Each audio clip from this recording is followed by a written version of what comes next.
relação à abordagem quanto à administração de conflitos, marque o item que apresenta as 3 abordagens à disposição do gerente. A. Espera, tensão e resolução. Eu não vou nem ler, eu vou melhor explicar antes de tudo. Existem 3 abordagens para a gestão de conflitos. A abordagem estrutural, a abordagem processual e a abordagem mista, tá? A abordagem estrutural é quando eu modifico coisas que antecederam um conflito, tá? Nela, eu posso usar 3 estratégias. Ou eu vou ter um reagrupamento de indivíduos, ou eu vou ter aqui o estabelecimento de objetivos em comuns,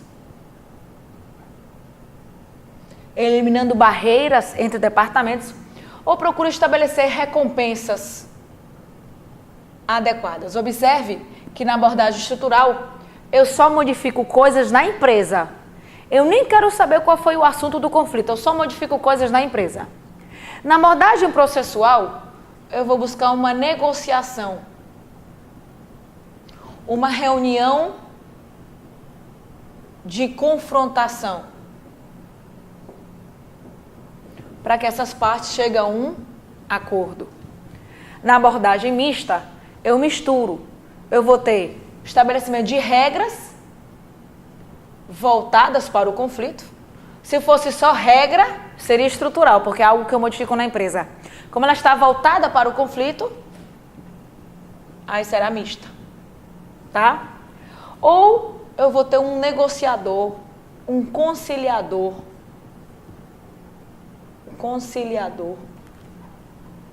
onde ele vai buscar a melhor solução entre as partes. Tá claro? Perfeito aí. Então, ó, questãozinha. Quais são as 3 abordagens? Estrutural, mista e de processo. Letra B de bola. Ficou claro? Muito bem. Continuando. Em relação aos métodos de avaliação do desempenho, segundo o Chavenato, é considerada uma vantagem do método de pesquisa de campo. A. Permitir aos avaliadores um instrumento de avaliação de fácil entendimento e aplicação simples. Pesquisa de campo são entrevistas feitas ao supervisor do funcionário. Ela não tem aplicação simples. Quem tem aplicação simples são os questionários, escolha forçada ou escala gráfica. Aquele que, além disso, é de fácil entendimento é a escala gráfica, já que eu vou atribuir uma nota. Então, é fácil fazer um resumo, uma média do funcionário. Então, na verdade, isso aqui, ó, bote aí do lado, escala gráfica. B. Proporcionar pouco trabalho ao avaliador no registro da avaliação, simplificando enormemente. Escolha forçada, pesquisa de campo, uma entrevista feita ao especialista.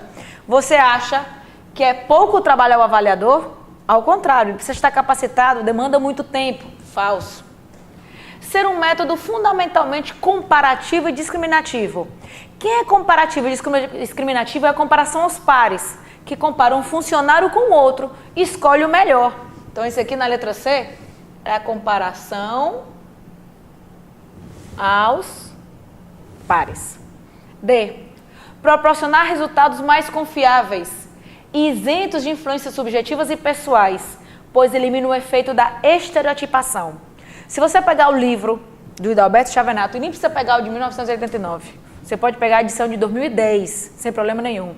Aquele que diz que é isento de subjetividade é a escolha forçada. Você vai ter que aceitar isso, tá? Escolha forçada. Agora, qual é o método mais completo? É a pesquisa de campo. Pois, além de avaliar o desempenho do indivíduo, permite ao avaliador fazer uma programação com o supervisor do avaliado de como é que vai corrigir o desempenho. Isso aqui sim vai ser pesquisa de campo. Ficou claro? Perfeito. Vamos continuar. O problema de avaliar o desempenho dentro das organizações conduziu a soluções que se transformaram em métodos de avaliação bastante populares. Associe os métodos listados a seguir às suas vantagens e desvantagens de utilização. Ele diz assim: escolha forçada. Avalie o desempenho dos indivíduos por intermédio de frases descritivas de alternativas de tipo de desempenho individual. O pessoal está copiando o que está no livro do Chavenato. 2. Escalas gráficas. Avalie o desempenho dos indivíduos através de fatores de avaliação previamente definidos e graduados. Pesquisa de campo. Avalie o desempenho com base em entrevistas de um especialista em avaliação com superior imediato. 4. Incidentes críticos. Baseiam-se no fato de que no comportamento humano existem características extremas, capazes de levar a resultados positivos e negativos. Aí agora associar. Eu sempre digo em sala de aula que você não é obrigado a dominar todo o conteúdo, você é obrigado a acertar a questão. Então, às vezes, localizando 2 ou 3 pontos, acabou. Olha essa aqui. P. Proporciona resultados confiáveis e isentos de influências subjetivas e pessoais. Eu já falei, acabei de falar. Ele associa isso com escolha forçada. Então, o 1 vai estar associado com o P. Vamos ver se a gente já encontra gabarito. 1 com P. Não, não ajudou muito não.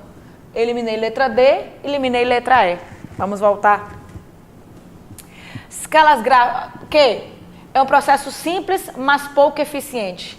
Recomendada apenas quando os avaliadores não têm condições de usar métodos mais apurados de avaliação. Isso aqui poderia ser incidentes críticos. 4 com o Q. Isso aqui tanto é para incidentes críticos como comparação aos pares. R. Proporciona um relacionamento proveitoso com o especialista em avaliação. Quem fala, sempre quando fala de especialista, pesquisa de campo. Permite uma avaliação profunda, imparcial e objetiva de cada funcionário, localizando causas de comportamento e fontes de problemas, mas tem custo operacional elevado. Pesquisa de campo. Então, 3R. Vamos ver se eu já encontro alguma coisa aqui? 1P, 2Q. Não tenho 2 ainda. Aqui o 4 está o Q, mas eu tenho 3R. Então, olha só. 1P e 3R. Já encontrei gabarito. Letra C. Vamos ver aqui. Vamos continuar. Ele nem bota o Q, tá vendo? Vamos continuar. Opa! Permite uma visão integrada e resumida, isso aqui é a escala gráfica, dos fatores de avaliação, ou seja, as características de desempenho mais realçadas pela empresa. Mas, aqui é um não, tá? Mas não permite flexibilidade ao avaliador, que deve ajustar-se ao instrumento, não as características do avaliado. Isso é porque é um questionário. E todo questionário tem como característica de ser rígido. Então, na verdade, aqui vai ser escala gráfica, Não tá. Não tá. Ah, tá. Tá, a escala gráfica permite uma visão resumida, mas ele não é flexível. Então vai ser 2. Cadê? 2S. Não é isso? Deixa eu ver se continua nosso gabarito. 1P, 2S, 3R, ó. A gente está indo bem. Continuando. Não se preocupa com as características situadas dentro do campo da normalidade, focalizando as exceções no desempenho das pessoas. Isso vai ser incidentes críticos. 4T. Só para confirmar. 1P, 2S, 3R, 4T. Perfeito, ó. O que ele não botou, mas o 4 também é do que. Tá claro? Então, gabarito letra C. Ficou claro, povo lindo? Muito bem. Continuando. Qual dentre das opções a seguir não apresenta uma vantagem? Não apresenta uma vantagem da avaliação de desempenho. A. Identificar aqueles empregados que precisam de aperfeiçoamento. É uma vantagem, porque a partir dessas informações eu posso saber quais são os funcionários que precisam melhorar. B. Descobrir novos talentos na organização. Pode ser. Pode ser que eu obtive informações e percebi que aquele indivíduo tem algumas habilidades que para aquela função são essenciais. Facilitar o autodesenvolvimento dos empregados. O funcionário, como eu vou dar um feedback para o funcionário, Pode ser que a partir desse feedback, ele se incentive a fazer um curso ou ele corrigir o seu comportamento, pode. Fornecer feedback aos empregados, perfeito. Definir a gestão estratégica. Pessoal, a avaliação de desempenho é operacional. Será que é ele que vai definir a gestão estratégica? É a partir dessa avaliação de desempenho que eu vou saber como é que a empresa vai atuar? Não. A partir dessa avaliação de desempenho, eu vou estabelecer um programa de capacitação para saber como é que eu vou melhorar para que os objetivos, as metas, a missão, a visão sejam alcançados. Tá falso. Então, o gabarito aqui dessa questão, letra E. Falso, falso, falso. Muito bem. Continuando. No que se refere à gestão de desempenho, assinale a alternativa correta. Letra A. O método 360 graus é o mais indicado para a avaliação de desempenho, uma vez que não expõe a pessoa avaliada, trazendo maiores benefícios para a organização, para o funcionário. Claro que expõe. Eu vou ser avaliada pelo meu chefe, pelo meu colega, pelo meu subordinado. Expõe sim, está falso. B. O método de escolha forçada consiste em utilizar análises comparativas entre duas pessoas da organização ou entre a organização e o grupo. Quem faz isso é um método chamado de comparação binária ou comparação aos pares. Está falso. O confronto das avaliações fornece padrões desejáveis e indesejáveis de desempenho. Risque aí o método da escolha forçada e coloque comparação aos pares. C. O método dos padrões de trabalho prioriza o estabelecimento de metas pelos próprios funcionários. É a APO, a Administração por Objetivos, ou a APPO, a Avaliação Participativa por Objetivos, que os funcionários participam na definição de metas e objetivos, na negociação dos recursos, aumentando o seu comprometimento. Lembra? Então aqui é a APO, na verdade, ou a APPO. D. O método dos incidentes críticos. Utiliza uma ideia simplista de avaliação quando avalia as atitudes das pessoas de forma extrema, sem se preocupar com alguns traços de personalidade. A preocupação central é com os extremos, deixando o meio para um segundo plano. Verdade, eu não tomo em consideração as características de comportamento normais. Gabarito letra D.